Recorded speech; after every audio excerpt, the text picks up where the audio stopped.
అందరికీ నమస్కారం. Welcome to icon politics. నమస్కారం అంకమరావు గారు. నమస్తే అండి శ్రీని గారు, మీకు ఐకాన్ వీక్షకులందరూ కూడా. ధన్యవాదాలు సార్.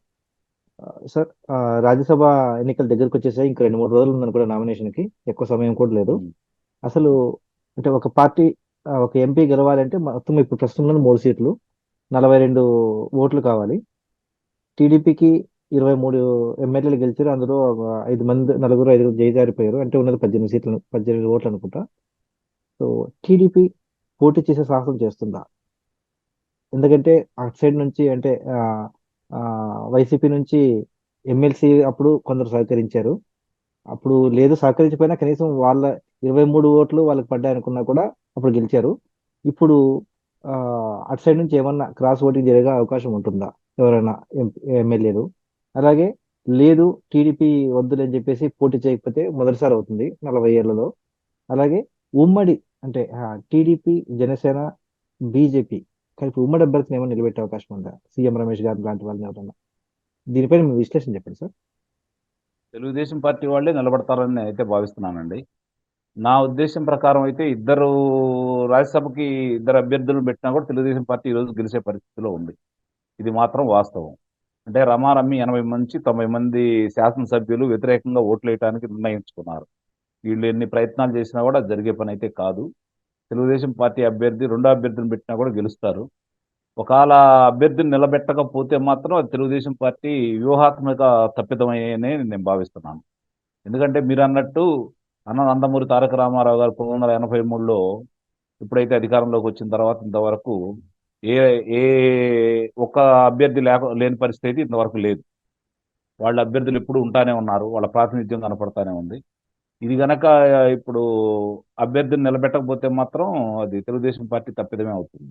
ఎందుకంటే ఈరోజు అభ్యర్థిని నిలబెట్టి మెజార్టీతో గెలిచినారనుకోండి, ఆధిక్యం బాగా వచ్చిందనుకోండి, నిస్సందేహంగా చెంపపెట్టు ప్రజలు కూడా ఒక సక్రమ సందేశం ఇస్తారు. ఎటు పోయేదేమీ లేదు కదా, మనకుంది 18 కాబట్టి ప్రయత్నం చేశామని చెప్పుకోవచ్చు. ఎట్టి పరిస్థితుల్లో కూడా అభ్యర్థిని పెట్టి గెలవడం అనేది చాలా సులభతరం తెలుగుదేశం పార్టీకి ఈ రోజు ఉన్న పరిస్థితుల్లో.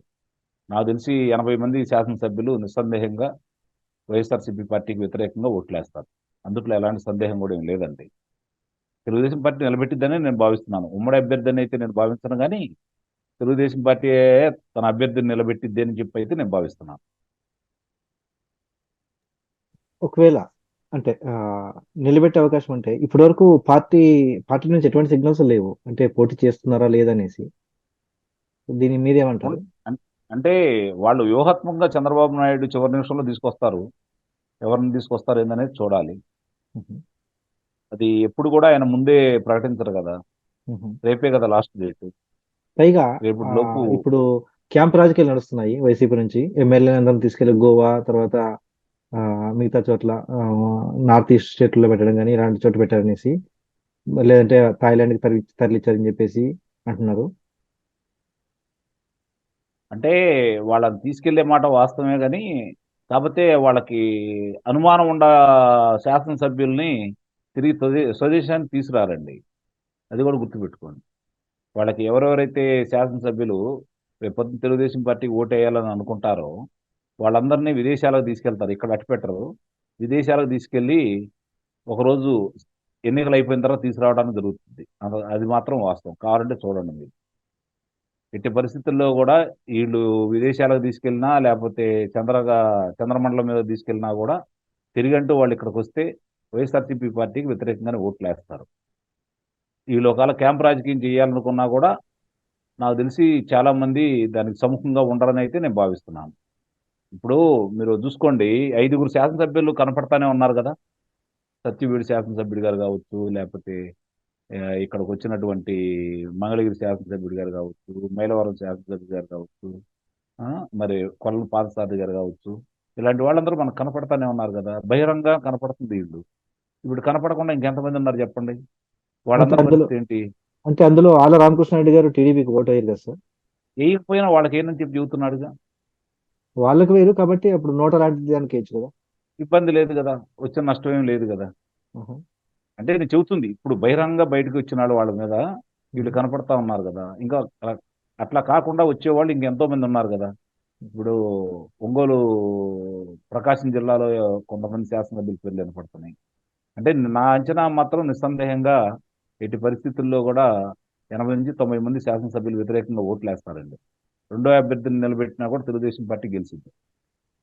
అంటే ముఖ్యంగా సీఎం రమేష్ గారు నిలబెడదామని చెప్పేసి అంటున్నారు. అప్పుడు ఉమ్మడి అభ్యర్థిగా, ఆ, కూటమి అభ్యర్థిగా. సో ఒకవేళ ఆయన నిలబెడితే విజయ అవకాశాలు ఎలా ఉంటాయంట? అంటే కూటమి అభ్యర్థి కంటే భారతీయ జనతా పార్టీ తరఫున, తెలుగుదేశం పార్టీ తరఫున, జనసేన పార్టీ తరఫున అంటే బీజేపీ తరపున. సో మీద ఆ, ఈ ఇది కూటమిలో ఉన్న పార్టీలు సపోర్ట్ చేయాలనేసి. బీజేపీ భారతీయ జనతా పార్టీ తరఫున సీఎం రమేష్ గారు నిలబెడితే వాళ్ళ ముగ్గురులో ఒక అభ్యర్థిని వెనక్కి తీసుకుంటారు జగన్మోహన్ రెడ్డి గారు.